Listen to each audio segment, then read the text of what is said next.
So one more beautiful colour. So ఇది వచ్చేసి green కలర్తో ఉంటుంది, లైట్ సీ గ్రీన్ కలర్లో తీసుకున్నారండి కలర్ వచ్చేసి. బ్లౌజ్ చూపిస్తాను పళ్ళు. సో చూసారు కదా, దిస్ ద బ్యూటిఫుల్ పళ్ళు. సో మనకి పళ్ళు మీద శారీ మీద కలర్ కాంబినేషన్స్ కూడా చూడండి చాలా నీట్గా ఇచ్చారనమాట. సో మంచి గ్రీన్ కలర్ మీద బ్యూటిఫుల్ పింక్ కలర్తో తీసుకున్నారు ఫ్లోరల్ అనేది.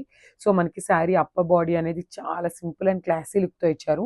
ఇట్లా జస్ట్ స్మాల్ ఫ్లోరల్తో పేరప్ చేశారు. ఓన్లీ ద బార్డర్ అనేది మనకి నీట్గా హైలైట్ చేశారనమాట, followed by the lace border. So Lay's కూడా మనకి కంప్లీట్ థ్రెడ్తో ఉంటుందండి. సో మనకి చాలా లైట్ వెయిట్ అయితే వస్తాయి శారీస్ అనేది. సో బ్లౌజ్ చూపిస్తాను చూడండి. బ్లౌజ్ కూడా మనకి శారీలో ఉన్న కలర్స్ని యూస్ చేసుకొని చాలా నీట్గా ఇచ్చారనమాట బ్లౌజ్ కూడా. అండ్ ఫాలోడ్ బై ద హ్యాండ్స్కి కూడా చూసినట్లయితే బ్యూటిఫుల్ థ్రెడ్ బార్డర్ అయితే పేరప్ చేశారు. సో కంప్లీట్ లుక్ చూపిస్తాను, just have a look. Sari అయితే చాలా సాఫ్ట్ ఉందండి ఫ్యాబ్రిక్ వచ్చేసి. సో